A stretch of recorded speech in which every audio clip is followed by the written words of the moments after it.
this is Eric Martin with Board Game Geek. I'm here at Frank Heron from Feuerland Spiele, and looking at Uwe Rosenberg's A Feast for Odin, which I think is the heaviest game here this year.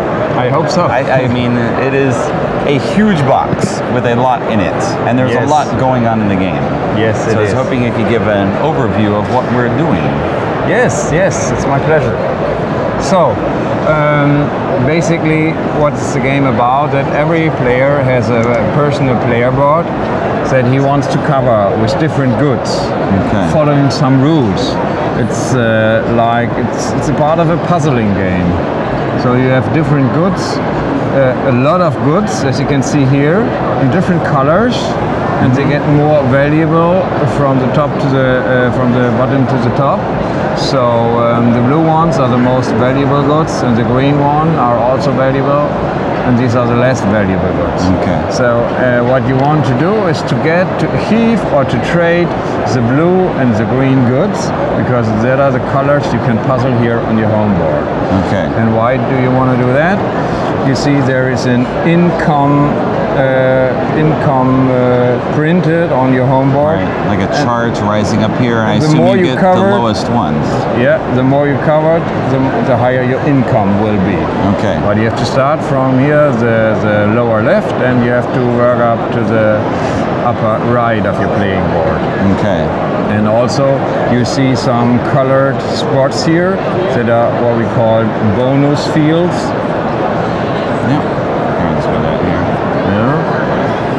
So if you manage to puzzle everything around it, and you're allowed to puzzle with silver as well,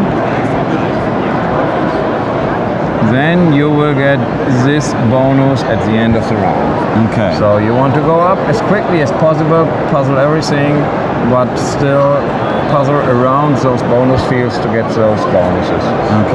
Now obvious here we have in-game issue where you want to cover all these, or else you're going to lose a lot of points. You have some negative points you want to get covered until the end of the game, so you don't get any negative points. And basically every silver you earn is a victory point at the end of the game, so that is one way to make points to gain, to collect as many silver as possible. Although it's worth it sometimes to throw them away. You can puzzle it to speed up your process in covering the board.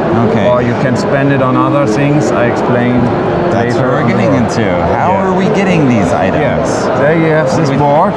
This can look quite intimidating at the beginning, but actually it's quite simple, because you have some groups of actions you can take, and once you have understand one group of one action of a group, it's easy to understand them all. So on this board, what you can do is like you can trade something. It's a great fields. You trade a stone for a building. So here, this is your main board you puzzle, but it's not the only way to puzzle. You have some little buildings as well with space to cover, so you can even more puzzle. You can trade wood for ships. You need a ship, for example, to do a trade action, a blue trade action, or to do a raid or pillaging with a long ship. I explain, come to it a little bit later. Or you need a boat to go on a whaling tour. So here you simply trade something into something, or exchange something into something else. These are the hunting fields, hunting actions. They are quite exciting. I come to that later. Here is the livestock market, where you get some livestock or just some food like beans or fish. For some goods you have to spend some silver. Here you have some crafting, where you just turn something in something else. Here's the trade. The important idea or mechanic of the game is that you get a good that is not as valuable as the blue or green ones, that you then can trade for a higher good. You can move your way up. For example, if I go on this action, I have one upgrade action here. I can give away my red one and get a green one. And I then can puzzle on my home board.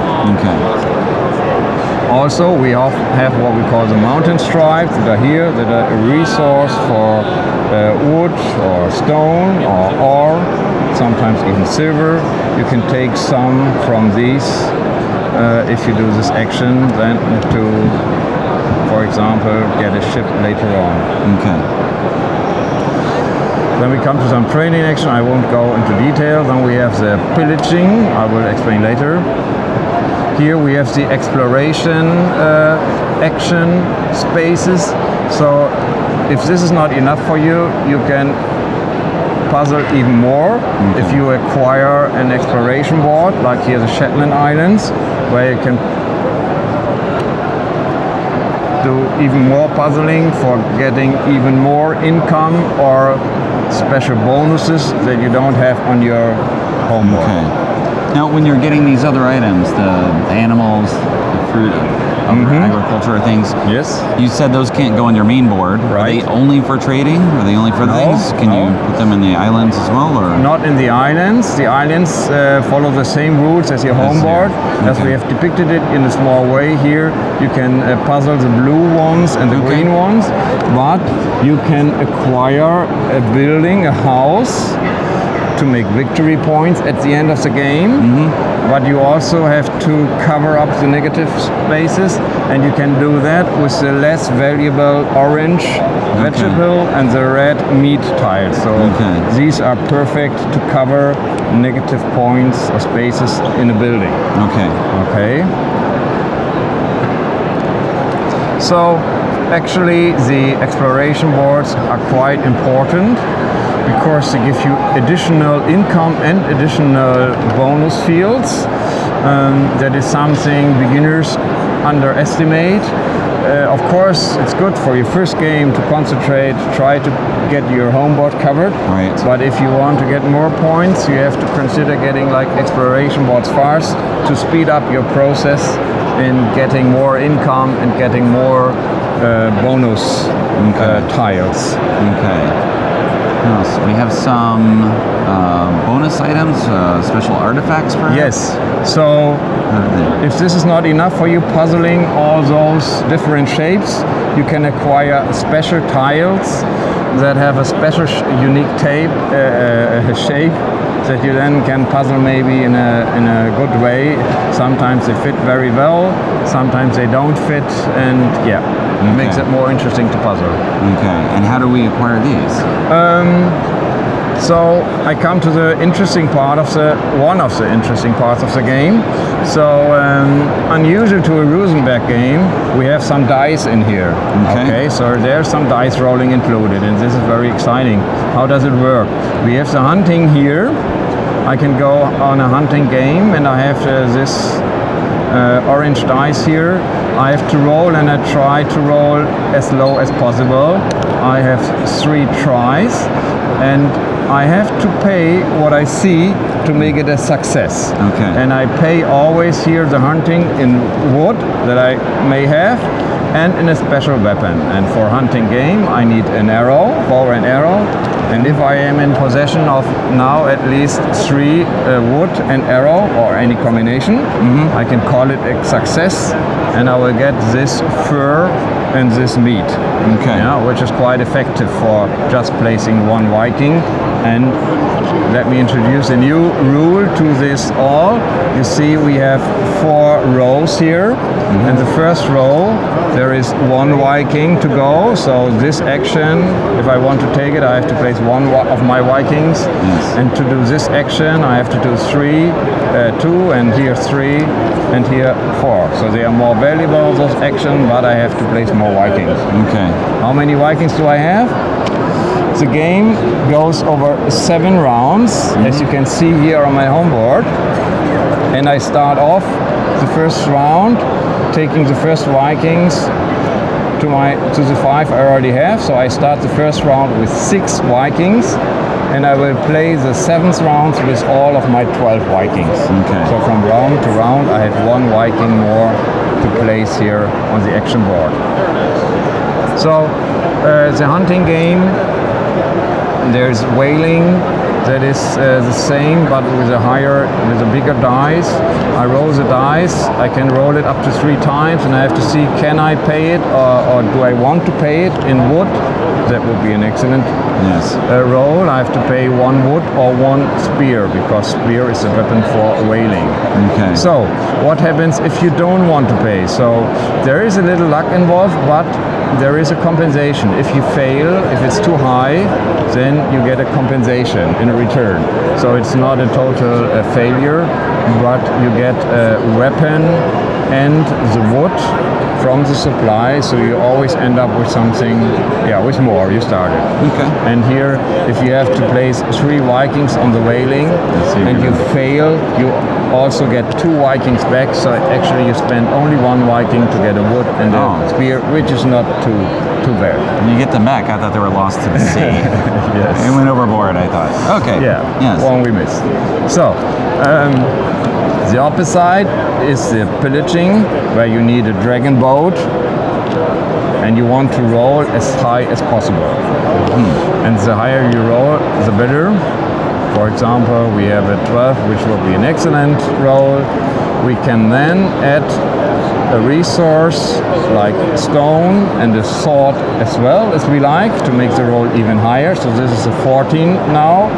And if I can place up to 3 ore on my longboat to make it even higher. So I would have a 15 now in this situation. And the 15, I can choose now one of the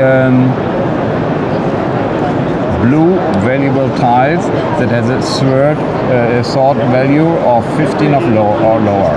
Okay. So every blue tile has a sword value on it, and I can take, for example, this silver treasure, or I can pick one of the special tiles that also have a value on them. And the special tiles are a little bit more valuable than the regular blue ones. Okay. Right. Anything else not covered? We got decks of cards. Yeah, we have covered the main basics. You can acquire livestock. You can acquire sheep and cattle, and they will breed. If you have at least 2 on your home board, they will breed. It will get pregnant, and every other round you will get a baby animal. Okay. So you have 1 more. Okay. Maybe to what else can you do? We have some immigration action spaces.